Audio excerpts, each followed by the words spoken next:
Bueno, buenas tardes. Muchas gracias a todas y a todos por venir aquí a esta presentación de No basta una vida, el último libro de la que es conocida como la gran dama de la literatura lésbica, Mila Martínez. Eh, Muchas gracias, por supuesto, a UGT Madrid, especialmente a su secretaria general, Susana Huertas, que el que está aquí hoy. Yo creo que demuestra un compromiso con la visibilidad y con los derechos del colectivo LGTBI dentro del sindicato. Muchísimas gracias a Belén, a la Fundación Progreso y Cultura, porque sin ella no estaremos aquí. Ella ha hecho posible todo, así que te lo agradezco. Espero que sea la primera de muchas. Yo soy muy pesada, o sea que tú para mí cuando quieras. Y también muchas gracias a Elena. Elena es trabajadora social, pero también es amiga y es gran admiradora de la obra de Mila Martínez. Entonces, yo creo que ella nos va a dar un punto de vista muy especial. eh, y probablemente haya visto cosas en el libro que quizá el resto no hayamos visto. Incluso, bueno, eso ya no lo sé. Pues, pero bueno, así para empezar, le cedo la palabra a la secretaria general de Madrid, a Susana Huertas. Pues muchas gracias, gracias. Sí, sí, es que es muy leve, es muy leve. Tiene una luz muy leve. Pues muchísimas gracias, Miriam, por la presentación. Siempre es un placer y un placer estar aquí y no visibilizar, sino normalizar, que es tan difícil a veces, ¿verdad? Eh, hacer un día a día normal que cada día además es más difícil porque estamos en unos tiempos que parece que retrocedemos en vez de adelantar. Gracias a todos y todas los que estéis aquí, los que nos van a ver luego en las pantallas, también muchísimas gracias. Y gracias también a las ponentes, ¿no? A Elena por estar aquí y sobre todo a ti, Mila, gracias por querer que UGT Madrid presente este libro. Te lo agradezco en el alma, que sepas que he leído parte, no lo he acabado todavía, así que no puedo hacer spoiler. Que es lo que también era lo que pretendíamos, no hacer spoiler, evidentemente hay que leerlo. Creo que en lo que llevo, una de las cosas que más me ha llamado la atención, además, es el hecho de la vida cotidiana. Cómo describes esa vida cotidiana, cómo describes los hechos, cómo describes el vivir del día a día y cómo las personas se van dando cuenta de las cosas poco a poco, incluso su propia negación, ¿no? Es algo que a mí me está llamando soberanamente la atención. No cuento más porque ya lo he dicho, no voy a hacer spoiler, pero sí que es verdad que esta valenciana eh, narra el día a día y lleva ya varios años escribiendo, ¿no? Desde el 2009, por lo que me han preparado aquí que he leído, pero que me parece muy interesante y que además tienes varios premios, además, ¿no? Del colectivo que te avalan como, sí, varios premios del colectivo, además, que te avalan como escritora y que realmente hacen que el género literario lésbico no sea solamente un género literario más, sino que sea un género literario de visibilización, ¿no? Y de reivindicación de todos y de todas para que el mundo cambie, que es tan importante, como bien he dicho, en estos tiempos en los que parece que estamos retrocediendo en vez de avanzar. Además, UGT Madrid y UGT, yo llevo poco tiempo al frente del cargo, pero sí que es verdad que una de las cosas que se han venido trabajando y en la que yo quiero seguir trabajando es la visibilización de las personas LGTBI, de las lesbianas, sobre todo en el mundo laboral y sobre todo además, ¿por qué no decirlo también en general de la mujer en el mundo laboral? Porque todo va de la mano, todo va junto y además una de las cosas que también me ha parecido muy interesante en el libro es que narras en una época difícil cómo una mujer, lo difícil que es para una mujer el entorno laboral, entonces encima en ese mundo de guerra, ¿verdad? Pero encima el entorno laboral para una mujer y luego además cuando se visibiliza, ¿no?, su orientación sexual.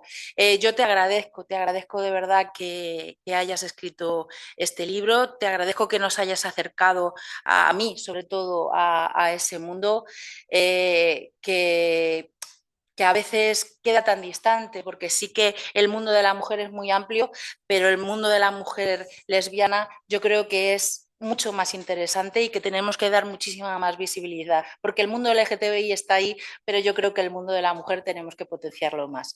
Y bueno, no voy a seguir hablando, solamente decir que muchas gracias, que el compromiso que se nota en ese libro, de verdad que te lo agradezco de corazón y que estaremos aquí para cuando quieras presentar los próximos. Muchas gracias. Bueno, yo te quiero contestar antes de que hablen mis compañeras, porque lo primero que tengo que dar es las gracias a UGT, a todas vosotras y a las personas que habéis llegado aquí por acogerme en vuestro nidito, ¿no? Que para mí es un privilegio, quiero que lo sepáis. O sea que muchísimas gracias por esta invitación. Gracias. Solamente decir que me tengo que ir urgente, disculparme que no me quede, os lo agradezco en el alma, me encantaría quedarme, lo voy a ver luego online, porque a mí esto me gusta verlo como si fuera un podcast. Os agradezco a todas y a todos que estéis aquí y de verdad muchísimas gracias. Bueno, ojo, Mila, que Susana no solamente es secretaria general, que ya aquí es la leche, es filóloga. Quiero decir, tu libro está en buenas manos, o sea que el juicio que te puede hacer eso, Susana... tú dame más presión. Claro que sí. Yo vengo aquí a tranquilizaros, claro que sí.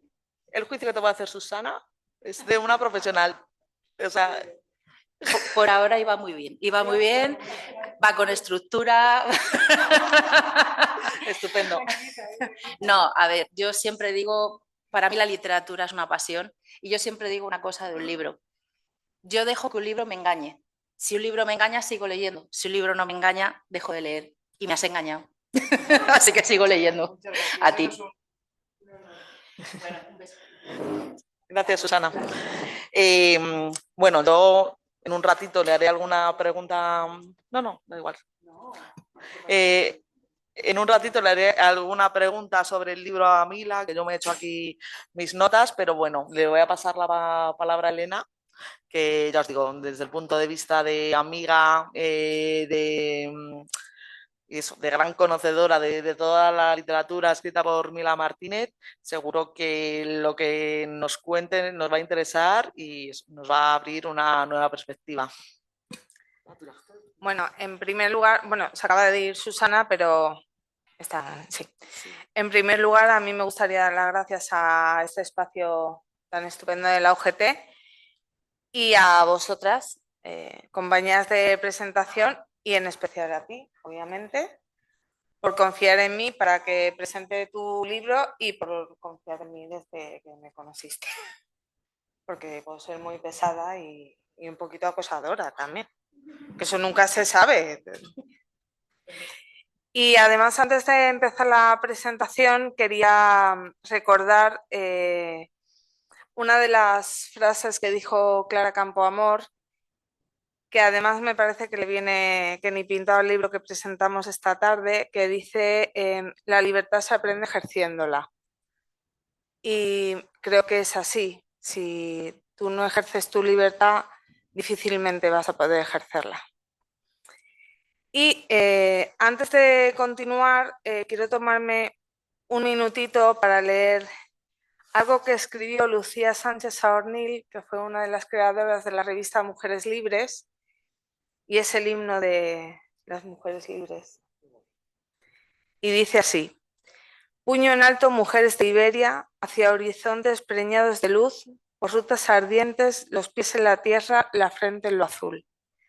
Afirmando promesas de vida, desafiamos la tradición, moldeemos la ardilla caliente de un mundo nacido del dolor. Que el pasado se hunda en la nada, ¿qué nos importa el ayer? Queremos escribir de nuevo la palabra mujer. Adelante, mujeres del mundo, con el puño elevado al azul, por rutas ardientes, adelante de cara a la luz. Una una de las frases que más le gustaba a las mujeres sin sombrero, esas mujeres del 27 invisibilizadas completamente por la sociedad en España, fue que no puede haber una sociedad justa donde lo masculino y lo femenino no entran en iguales proporciones. Y yo estoy completamente de acuerdo. Como mujer, como feminista y como persona. Porque creo que sin una sociedad en igualdad nadie puede avanzar. Y además también quiero mencionar a un filósofo y escritor que se llamaba George Santayana, que es a quien se le atribuye esta frase, que es que no conoce su historia está condenado a repetirla. Por eso me parece que este libro y el anterior de Mila Martínez es tan importante y tan imprescindible, porque no solo cuenta una historia de mujeres, lo cual también es imprescindible, sino que además cuenta nuestra historia, que actualmente hay muchas personas que pretenden borrar.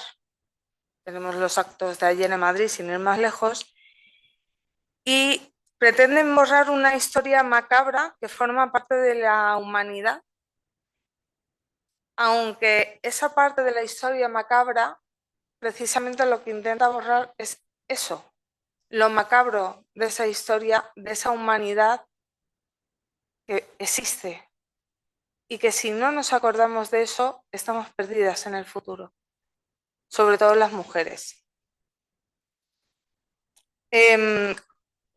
Como Mila demuestra en todos sus libros, es una mujer comprometida con la historia, con su pasado, con su presente. Perdón, estoy un poquito nerviosa por si no se me nota. Y probablemente, cállate, por favor. Por favor, respeto a la autora. Aviso. Y probablemente con su futuro, porque además de ser valiente al escribir lo que escribe, innovando en cada capítulo un poquito más, si es que es posible, sí me gustaría antes de seguir, y voy a ser muy breve, preguntarle cómo haces para que en todos tus libros, siendo todos ellos muy diferentes entre sí, que haya algo que conecte con el resto, aunque no sean de la misma colección. Aquí voy a hacer un inciso y lo voy a explicar. Porque tiene una tanda de libros que son continuos, son historias continuas. Luego tiene alguno que son historias supuestamente diferentes y luego tiene estos dos. Pero si lees todos los libros, siempre hay algo que conecta con alguno de los anteriores, bien sea con el primero, con el tercero, con el quinto, con el sexto, con el octavo. Y sí que quiero decir una frase de este libro, que la tengo subrayada, ¿no? Si pudiera tatuármela, me la tatuaba, pero como me hacen resonancias, pues no me la puedo tatuar. Que es, nos transmitíamos universos con las miradas. Me parece que no hay una declaración de amor más bonita que esa. Poco más te puedo decir porque me puedo poner a llorar. Me encantan tus libros, me abrieron un universo enorme. Me parece que son esenciales para que todo el mundo conozca lo que pasó, lo que nos pasa y sobre todo lo que nos puede pasar. Hay otro libro que no tiene nada que ver con este, que se llama Insurrectas, que no tiene nada que ver con la presentación, pero lo menciono porque no dista mucho de uno muy conocido que se llama El cuento de la criada, que es hiper famoso, todo el mundo lo conoce, se ha hecho una serie y una película. Pero el libro de Insurrectas también habla de una sociedad distópica no muy lejana a la que podemos vivir. Por eso los libros de Mila son tan importantes para recordarnos que tenemos que estar al pie y que ganar derechos es muy difícil, pero perderlos es terriblemente fácil.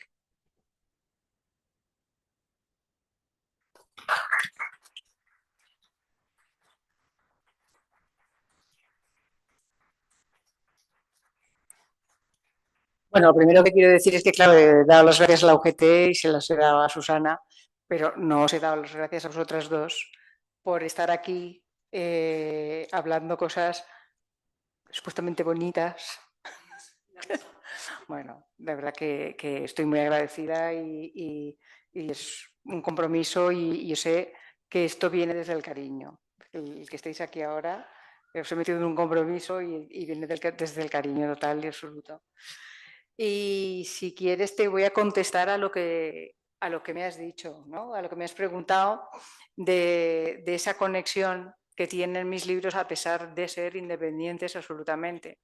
Bueno, es algo muy sencillo. Yo creo, cuando yo creo un círculo, un mundo determinado, y los personajes de mis libros se mueven en ese mundo determinado, yo no los borro. Es decir, si están viviendo ahí, con lo cual en algún momento pueden aparecer. Y eso es lo que ocurre, que en algún momento alguien asoma la patita, ¿no? Y tiene un sentido siempre el asomar esa patita porque hay algo que nos quiere transmitir y además también son guiños que hago a mis lectoras y a mis lectores porque, bueno, ahí se ve un poquito el juego, ¿no? Entre ambos. Bueno, no sé qué más queréis que os diga. ¿Tú quieres ceder la palabra a Miriam? Bueno, a ver. Me estoy arrepintiendo de haberte dejado hablar la primera, porque claro, lo has hecho tan bonito que ahora yo voy a quedar aquí, pues eso, suscribo todo lo que dice Elena, que eso queda muy bien. Pero bueno, yo sí que es verdad que cuando lees un libro por placer, que este lo he leído por placer, pero también teniendo en cuenta que había una presentación por medio, es verdad que cuando lees un libro para una presentación lo lees de manera más concienzuda, yo me anoto muchas cosas que podrían resultar interesantes pues para hablarlos con la autora. Bueno, No basta una vida, cuenta la historia de Dolores y de Isabel, que la historia se inicia en Valencia en el año 1937. Pero bueno, hilando un poco con lo que decía Elena, porque claro, Elena, ella hablaba de la importancia que han tenido tus libros para ella y demás. Entonces, porque yo, bueno, me voy a centrar un poquito más que en la historia de Dolores e Isabel, que esa la tenéis que leer, porque si vamos desgranando todos los detalles, pues a lo mejor a quien no lo haya leído le quitamos un poco la gracia. Sí me voy a centrar un poquito más en el contexto histórico, todo lo que forma parte al final de su historia también, el contexto que viven, pero hilando con lo que decía Elena, claro, Dolores, más o menos al principio del libro, habla de su pasado, que había tenido un par de novietes y demás, pero que ella no sentía una atracción física por ellos, entonces ella pensaba, dice, algo malo me está pasando, algo raro pasa conmigo porque yo no soy como el resto de las mujeres que conozco. Y entonces, claro, un poco hablar la importancia de los referentes a nivel cultural, por supuesto, también los referentes en tu vida, el que tú tengas la posibilidad pues, de conocer a una profesora o a una vecina o a una amiga tuya que sea lesbiana o que sea bisexual, por lo menos, también no te hace plantearte que pasa algo malo contigo.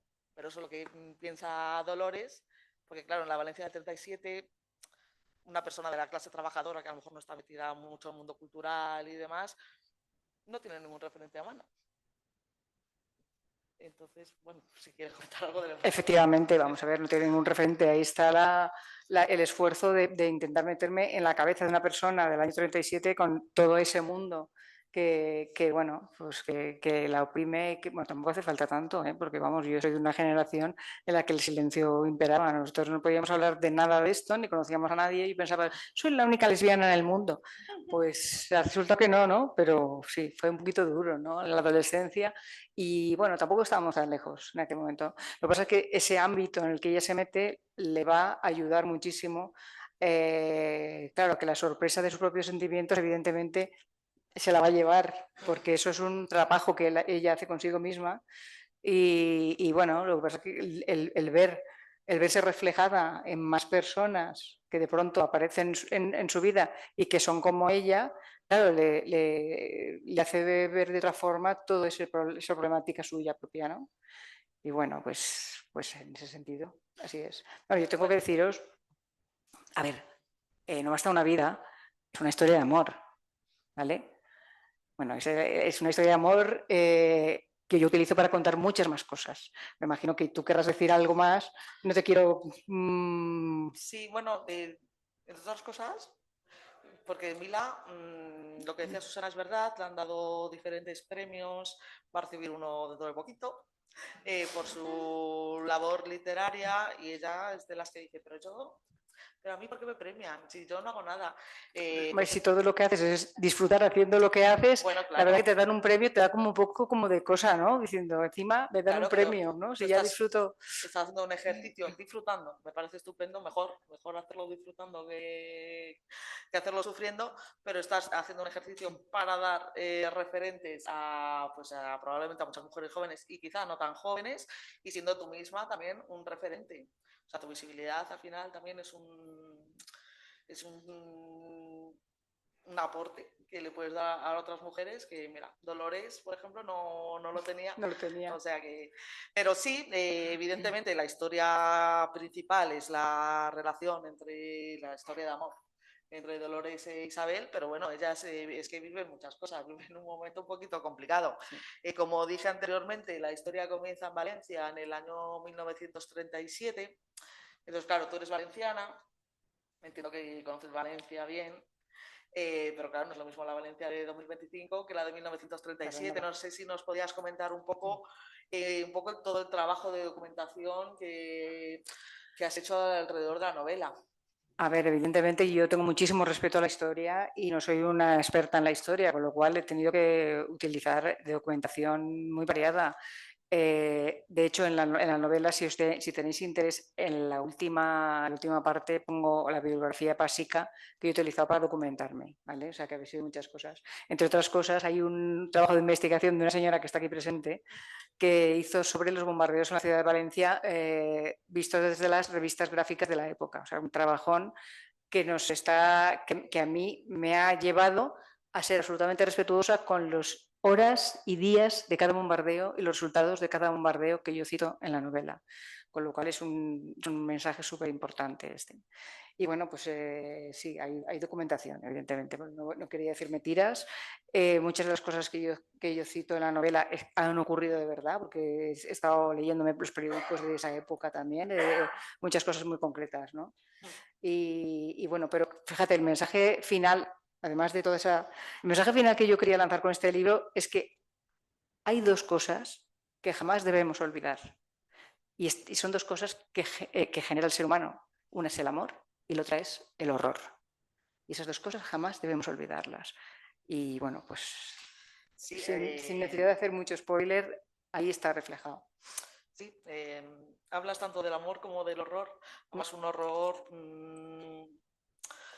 que aún hoy, a día de hoy, no entendemos qué es lo que pasó en ese momento, tanto aquí como en Europa, ¿no? Como está ocurriendo en ese momento, sí. Pero bueno, antes de movernos de España, por supuesto tiene mucha importancia tu novela la agrupación anarcosindicalista Mujeres Libres, y además hablas de algo que tampoco se habla demasiado, que es los problemas de las mujeres dentro del propio sistema. Dentro de lo que es la izquierda o el anarquismo, que por desgracia han existido pues desde que surgió Marx y el marxismo, el feminismo vino un poco antes. Siempre ha habido ahí un choque entre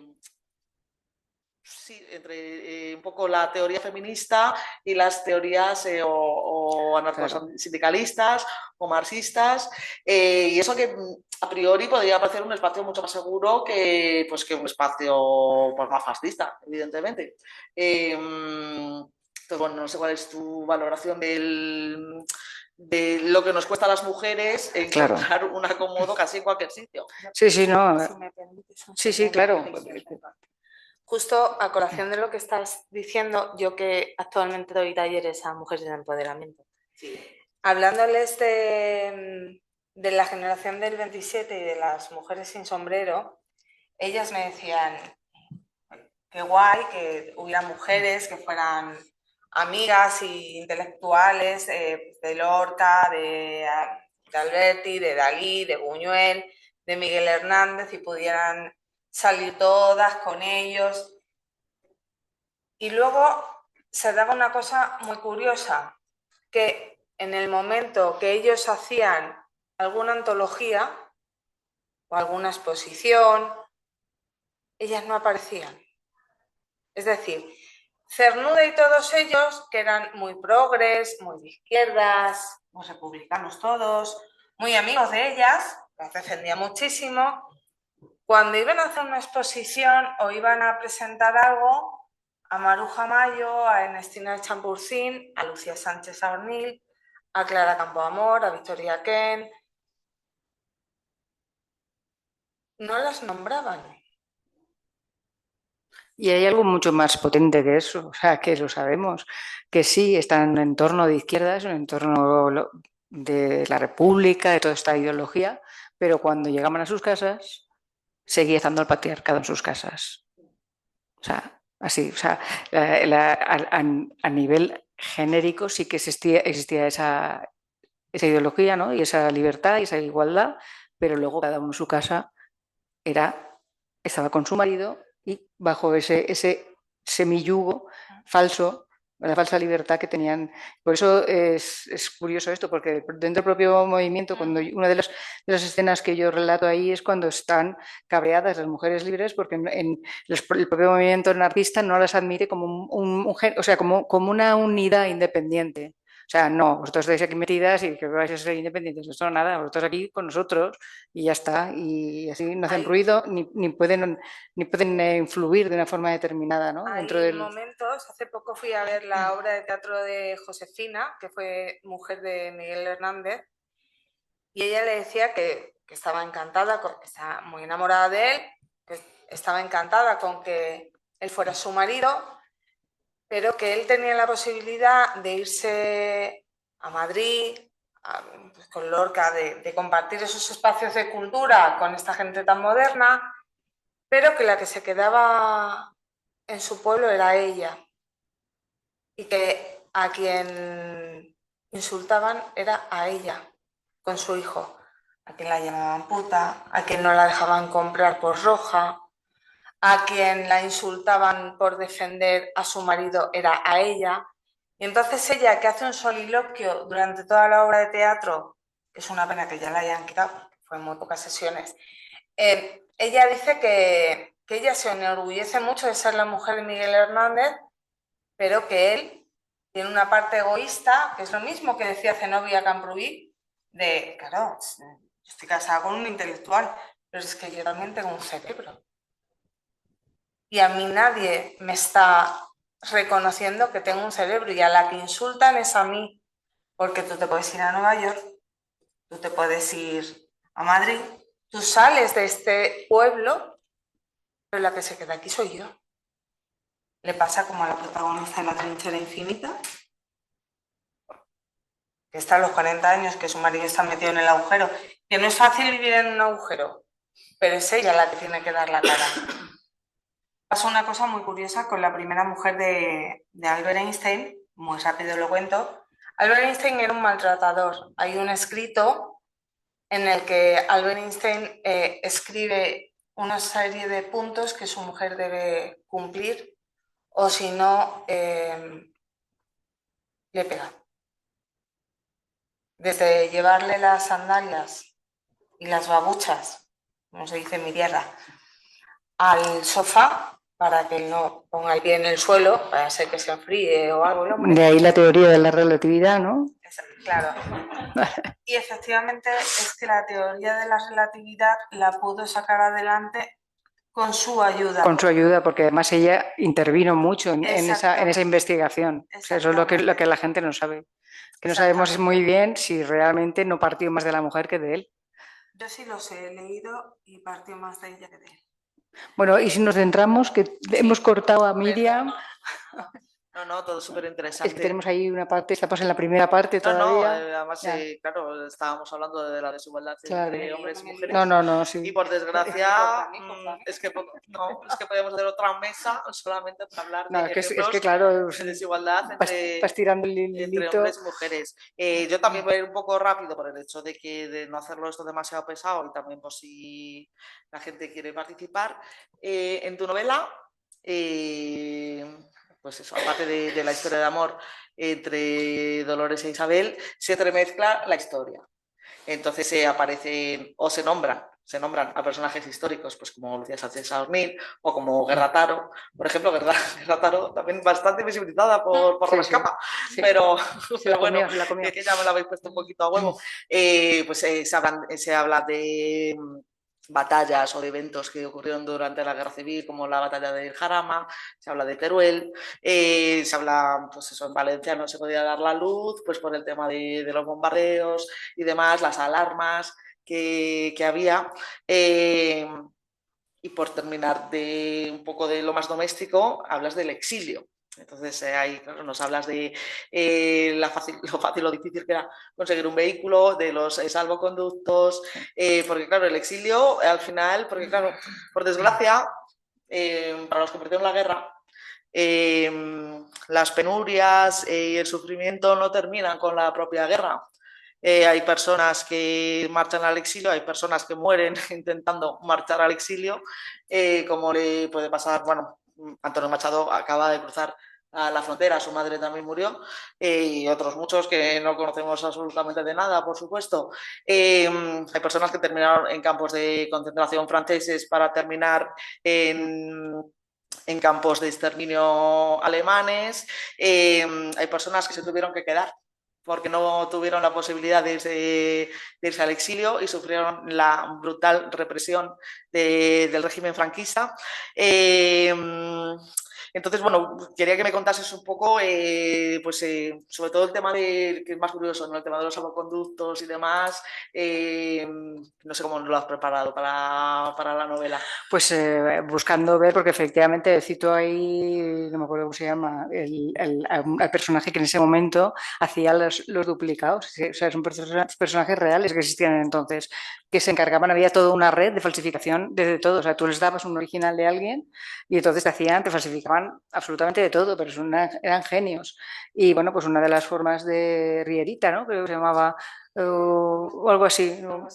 Sí, y bueno, pues sí, hicieron, porque claro, la organización, ten en cuenta que Mujeres Libres tenían muchísimas conexiones con gente de la izquierda y con estas clases de movimientos y consiguieron que les hicieran quise yo que les hicieran esos salvoconductos, esos certificados de trabajo, como que trabajaban en una revista francesa y tal, pudieran salir del país y además. Efectivamente, por lo que tú estás diciendo, la dificultad del exilio, por eso quise que ellas se fueran antes, de que saliera toda la masa de personas que salieron en el 39, que efectivamente acababan todas en un campo de concentración en Francia y mucho peor, ¿no? Entonces, ahí me da un margen para poder salvarlas de una forma más fácil para que luego pudieran vivir todo lo que vivieron después, evidentemente. Pero bueno, por lo menos ahí se dejaron atrás su vida porque de hecho no pudieron volver nunca a España, efectivamente. Bueno, tú hablabas antes de que esta novela habla del amor, habla del horror. Yo por mi parte voy a terminar con el horror. Hablas de los trenes de la muerte, esos trenes que las personas viajaban como ganado o peor que el ganado. Muchas personas murieron en esos viajes hacia los campos. El primer tren de la muerte que cruzó Europa estaba lleno de españoles que iban a Mauthausen. Y también hablas breve, o sea, mencionas las marchas de la muerte. Las marchas de la muerte a mí me parecen ya como, o sea, la vuelta de tuerca. Claro, todo lo que rodea al nazismo y al holocausto es una brutalidad, pero es que las marchas de la muerte quizás ya sean la muestra de el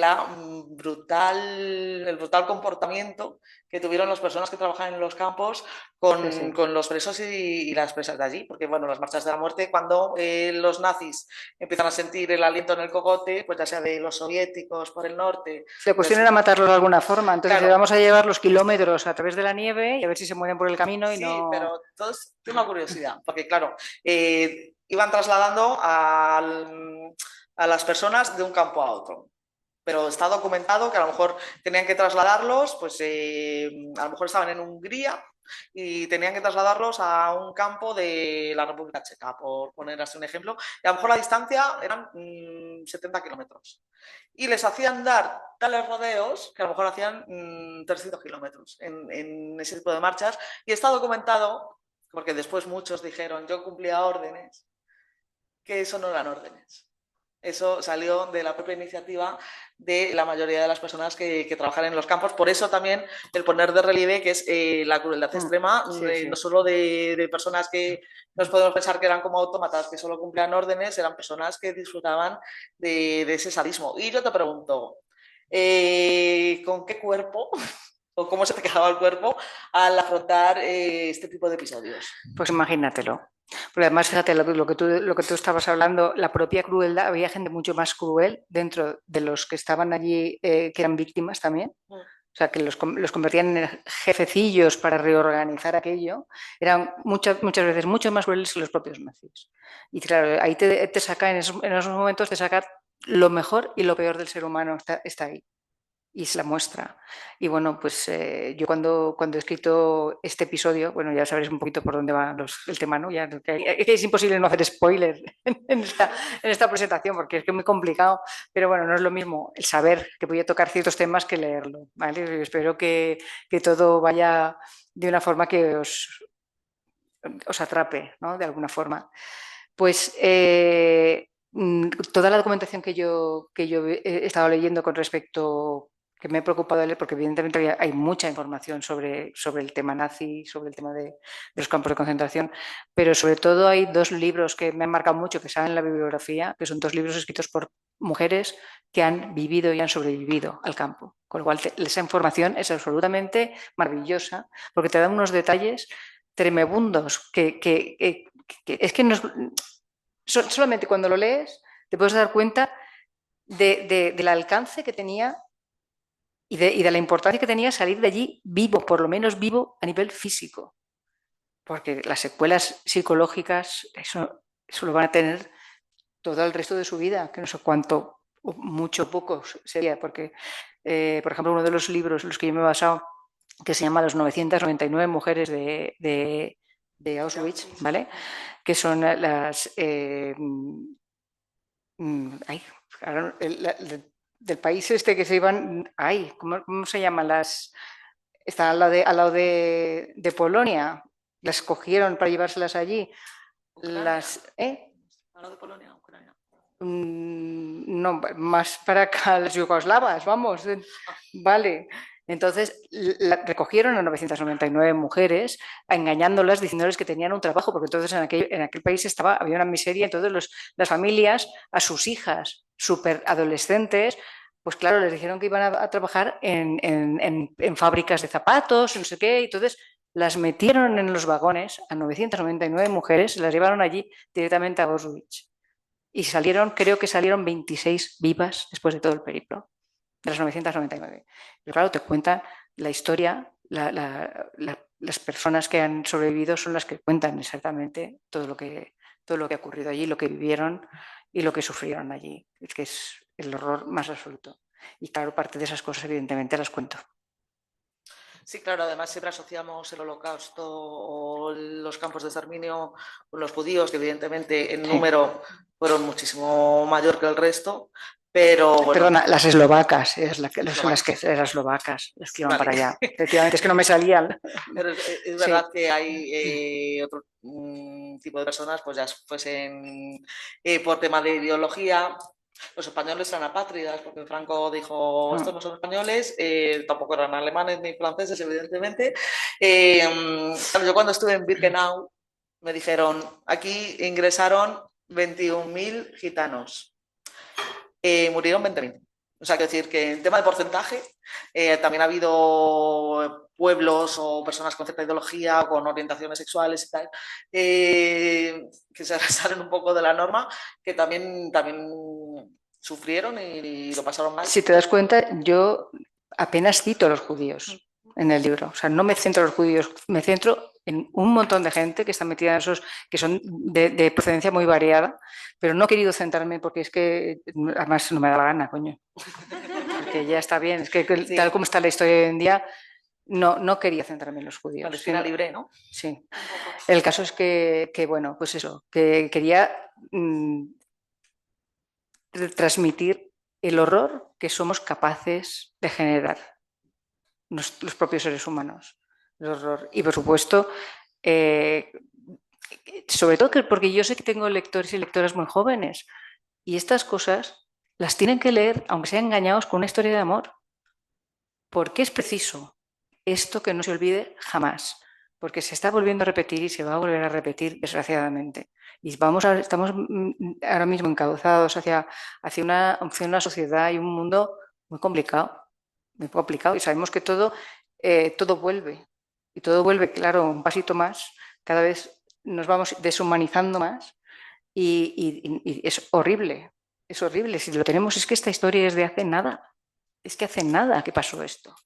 Y está pasando, estamos viendo cómo masacran a la gente en Gaza y la verdad es que mucha gente, como ya no quiere oír más estas cosas, mira para otro lado porque si no vas a estar... Pero es así, es que no te puede tocar a ti además. Es que si miras hacia otro lado, algún día te va a tocar a ti.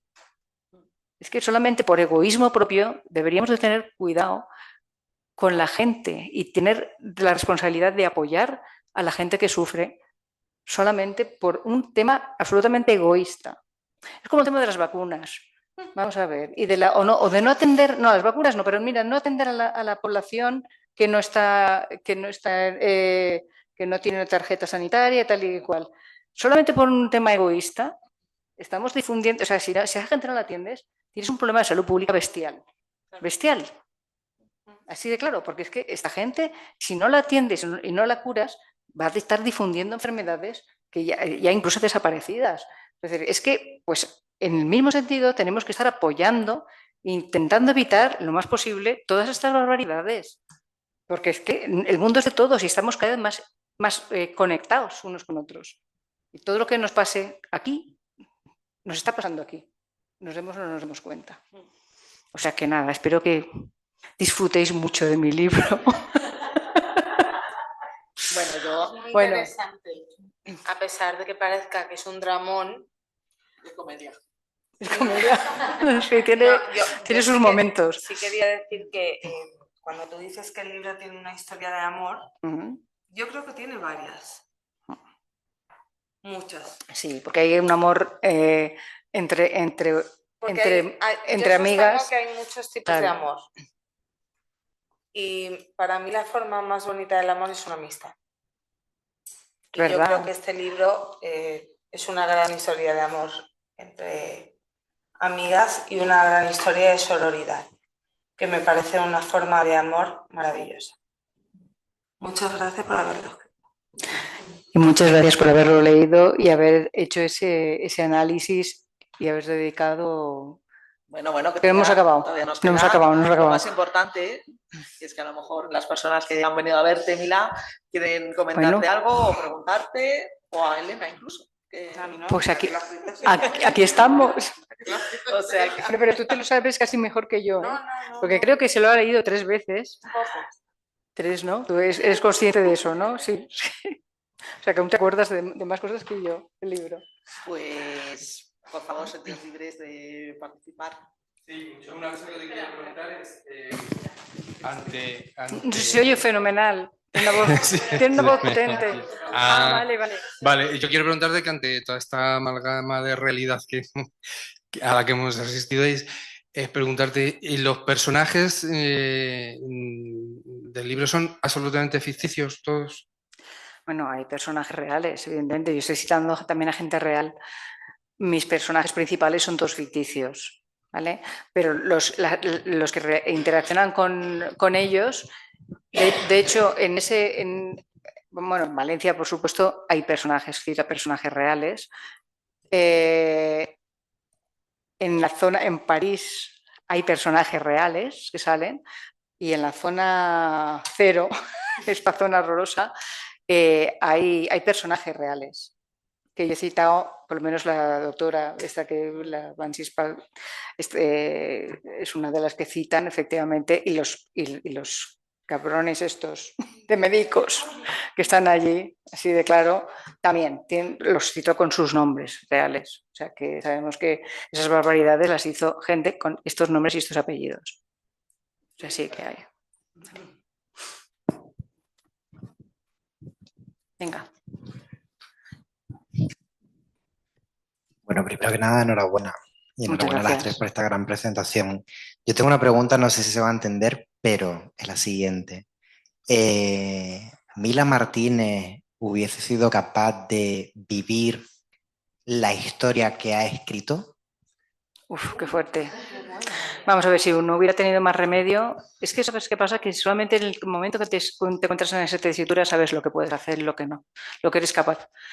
Yo creo que el ser humano en general es capaz de hacer muchísimas más cosas de las que piensa. Yo en el pellejo de estas personas, claro, la tendencia siempre es de sobrevivir.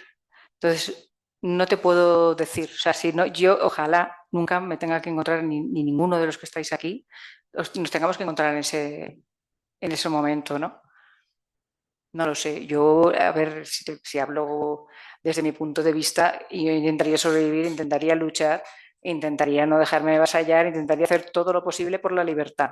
Yo eso lo tengo clarísimo. Ahora, lo que me dejarán y lo que las circunstancias que me rodeen me permitirán hacer, claro, aquí lo vais a ver cuando lo leáis. Vais a ver por dónde van ellas y qué es lo que, porque se implican mucho en muchas cosas.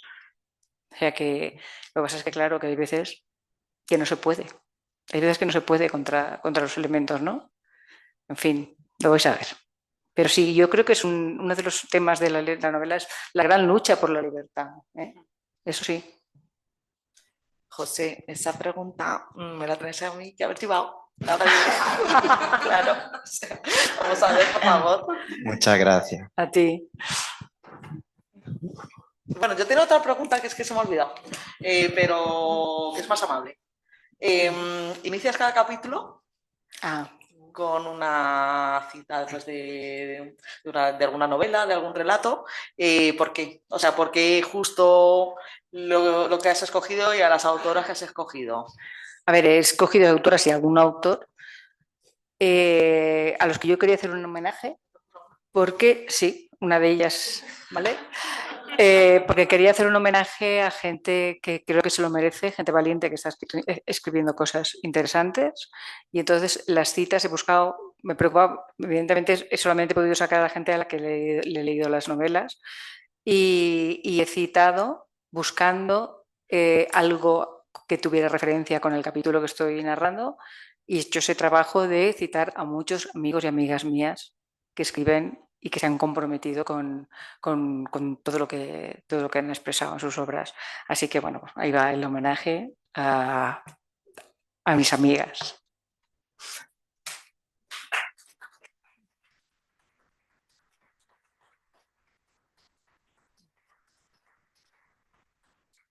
¿Qué más? ¿Queréis saber alguna cosita más? O... Por aquí. Verás. Yo tengo una pregunta. ¿Cómo siendo un libro tan cuadrado te ha quedado tan redondito? Con una lima. Quiero decir, por lo que... súper ganas de leerlo, pero por lo que vais contando, redondito en las conexiones, redondito en las menciones y el homenaje a los autores y sobre todo autoras, y tan redondito que por lo que he entendido, aunque hay personajes que vertebran y sostienen un poco la historia en la parte real, también son los que hilan en la parte ficticia. Muy redondico. Muy redondico, muchas gracias. Sí, las cosas redondas, que en realidad el mundo es redondo, todo tiene aspecto de huevito, ¿no? Pues, a ver, eso se hace con cariño, ¿sabes? Cuando tienes algo entre manos que te importa de verdad y que te importa transmitir, te tienes que fijar en los detalles, y los detalles muchas veces son más importantes que que los propios personajes. Siempre me dice María José, me dice, es que tienes unos personajes secundarios claro, es que se comen al personaje principal, ¿no?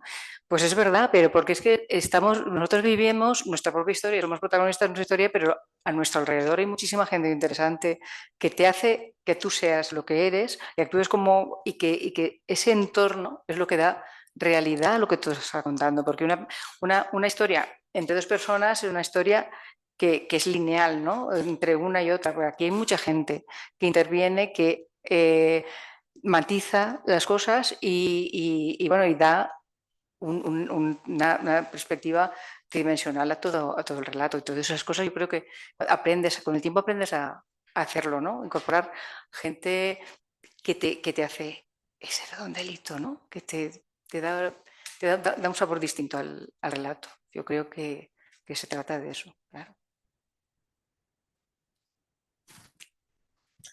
Bueno, y bueno, tengo que deciros que yo también tengo personajes potentes masculinos, que son muy importantes. Quizás en este libro hay menos personajes masculinos, pero bueno, hay uno muy importante que es el hermano de una de las protagonistas que sale bastante en la obra, aunque sale de otra forma, no sale de forma física. Pero bueno, tengo mucho cuidado en eso, porque yo creo que es muy importante todos, o sea, no solo las mujeres. Vivimos en un mundo que unos sin otros y unas sin los otros no podemos subsistir. Tenemos que apoyarnos y ya está. Los otros, las otras y las otras y todo lo que existe a nuestro alrededor es muy importante. O sea que bueno, solo puedo deciros que espero que por lo menos os haga latir el corazón esta historia. Ya no se trata de disfrutar, porque tampoco puedo decir vais a disfrutar el libro, ¿no? Pero muchas veces se disfruta de otra forma. Bueno, yo quería darte la enhorabuena y darte las gracias por escribir este libro y permitirnos meternos en esta historia tan bonita y horrorosa a la vez. Pero, o sea, para los que no lo habéis empezado todavía, o sea, también quiero dar esperanza, o sea, que parece que lo hemos pintado aquí fatal, pero es verdad que yo creo que tiene un equilibrio también muy bueno. Entonces, que es un equilibrio muy bueno entre una historia de amor que de verdad que te deja llevar, o sea, que te dejas te metes en ella, engañarte, como decía Susana, ¿no? Y te metes en ella, y una historia también de sororidad y de amor entre amigas, como decía Elena, muy bien, que lo llena todo. Entonces, es verdad que veo muy bien, que has ajustado muy bien el equilibrio eso, entre estar contando una realidad pero con esos toques de la parte más amable y que nos permite meternos en la historia. Entonces, te quería preguntar un poco si ha sido, o sea, cómo has vivido ese equilibrio, si te arrastraba más el lado, o sea, tus ganas a lo mejor de reflejar más la realidad histórica y el horror, o sea, ¿cómo vertebraste un poco eso? Pues mira, es que claro, evidentemente la realidad histórica es un personaje más. Entonces yo intento mimar todos mis personajes y todo lo que ocurre en un contexto y entonces es un poco, ¿sabes? La historia te lleva. Si tú estás contando algo que pasa entre personas, está ocurriendo en algún sitio en el que al mismo tiempo están ocurriendo más cosas. Entonces todo tiene que ver, porque no es lo mismo una historia de amor con esos matices y esas influencias y ese momento histórico en los que estás por la calle y de pronto suenan las sirenas, te tienes que meter en un refugio. Todas esas vivencias son muy importantes a la hora de hacer crecer o de llevar ese amor hacia algún sitio, ¿sabes? Porque todo eso te da matices, te da una riqueza y quizás unos lazos más fuertes entre las personas, ¿sabes? Entonces, no puedo decirte que tengo que cuidarlo todo al mismo tiempo. Y sí, evidentemente a mí me encanta, soy muy moñas, y es que a mí me encantan las historias de amor, mogollón.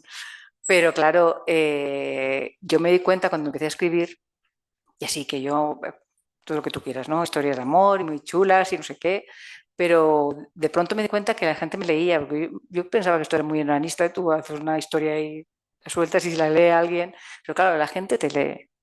Y cuando la gente te lee, tú te das cuenta de que tienes un espacio en el que puedes decir cosas importantes, ¿vale? Y entonces utilizar esa vía del entretenimiento y para lanzar mensajes importantes y que nos afectan a todos, que nos importan a todos y que son necesarios, pues oye, es una herramienta que yo descubrí hace tiempo afortunadamente y estoy intentando hacer todo lo posible para que esto sea así y que se alcance y que por lo menos se extienda a una población más grande y que podamos aportar nuestro granito de arena para cambiar el mundo. Este mundo supuestamente horroroso en el que vamos, que yo, a ver, yo espero que el equilibrio del universo arregle algo, ¿vale? Que entre todos hacemos eso. El universo ni más ni menos que somos nosotros. O sea que sí, así vamos. No sé si te he contestado. Sí.